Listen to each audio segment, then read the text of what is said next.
All the club is playing on Saturday for weekend. Just the importance of him for protecting against those long-range shots, which I know you're not a big fan of doing yourself or facing, basically. Does he have an important role to shield that?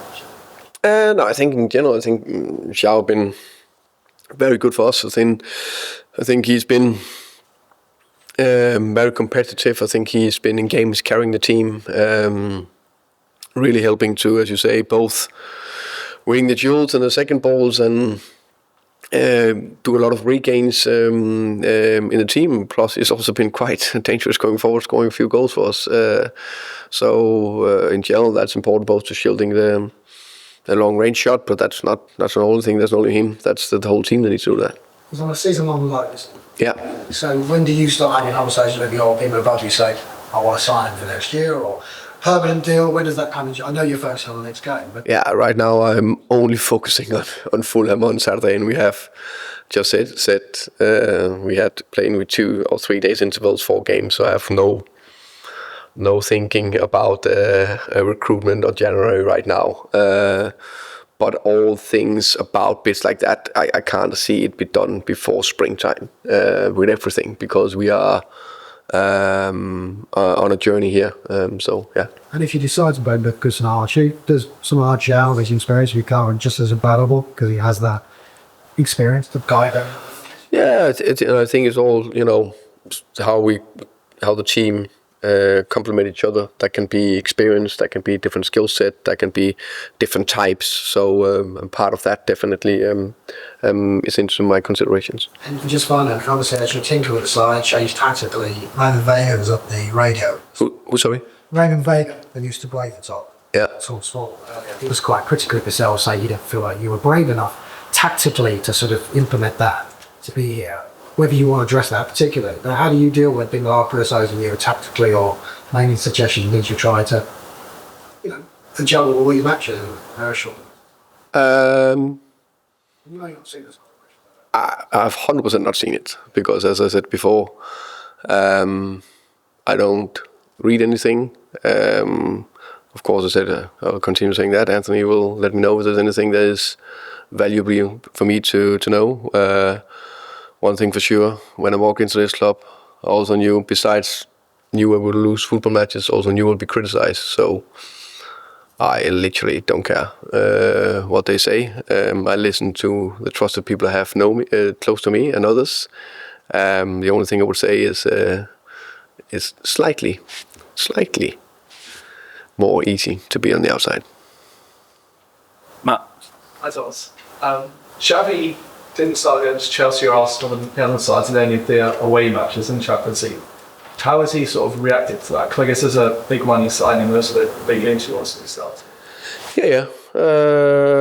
Xavi's been fine. I think it's as we've seen with other players coming into the Premier League for the first time from other leagues, it's not straightforward in any way. So I think it's completely natural part of the, how can you say development or adjustment to the league. So different games, different abilities. So yeah. Is there something sort of that you don't need training for? Is it a fitness thing? Is it a tactical thing? What in those kind of games, what is it? Yeah, I think, in the end of the day, it's all about performance. And no matter if it's, now you say Xavi, what about Wilson? What about Mo? What about whatever who didn't play Joao? So it's different things. So what do you, and this is not about Xavi, this is in general. So this is about what do you give to the team for any specific game. And then on an offensive one, no matter what type of player you are, do you give enough to the offensive part of the game? That means, do you either play forward enough, do you create chances enough, do you produce crosses, or whatever the position is, fullback, midfielder, winger. The defensive side of the game, do you work hard enough? Do you win the duels? Do you get onto the ball? Can you press with the intensity you want? And then there's the set pieces. Do you bring not to the defensive one or to the defensive one? All that. That's the reason why we select players, how they can perform. And then there's a little difference between playing Arsenal away and whatever, another team home or PSG away. Like you said earlier, breaking sort of down the logo is one of the toughest things. But these are the kind of games where Xavi, you do sort of, he has the ability to set up and could be the kind of match he has, like Coimwani had last night, a sort of breakup match. Yeah, definitely could.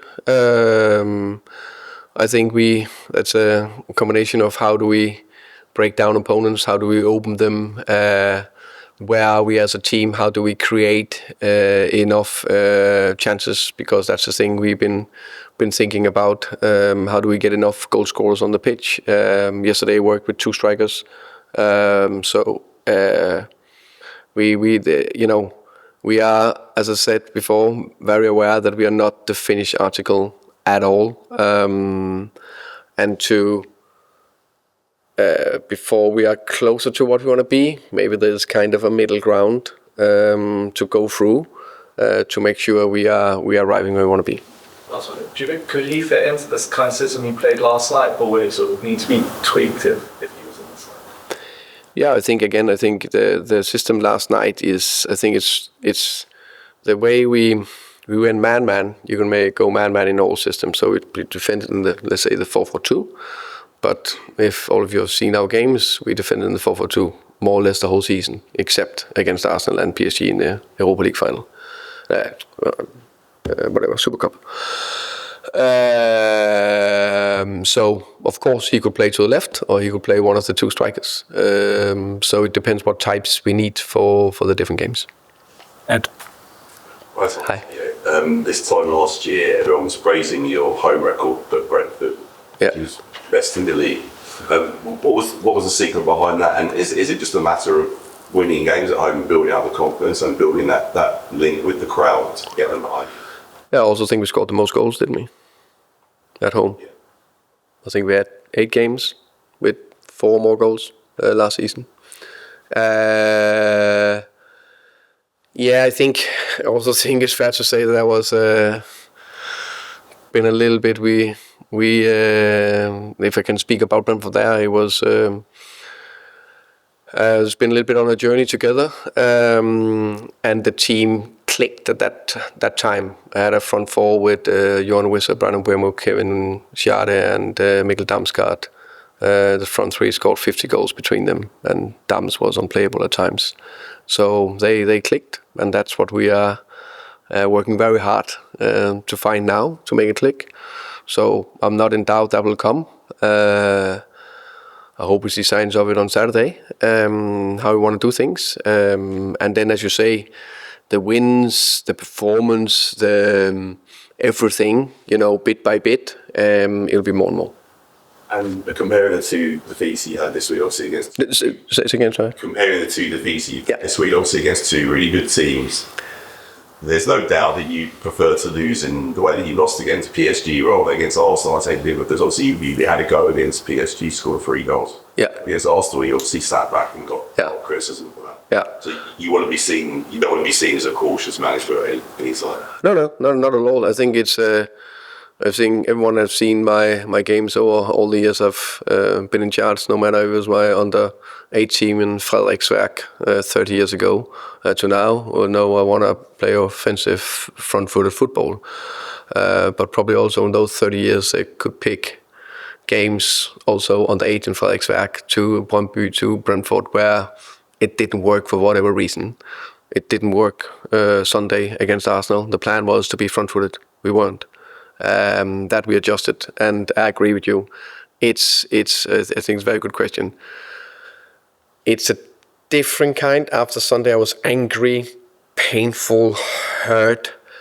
Yesterday, I was irritated, but the feeling in the body was better because we really, really, really competed. It was more the identity I want to show. Finish with John, please. Has being in the Champions League been more of a help or hindrance to? Was it not financially? The building of your field, this you get PSV straight after Arsenal. Yeah, I'm. In that way, I'm more. it is what it is. I wouldn't be without it. I think it's part of the journey. It's part of what kind of club we want to be. We want to play Champions League. We want to compete in Premier League. We want to compete in Champions League.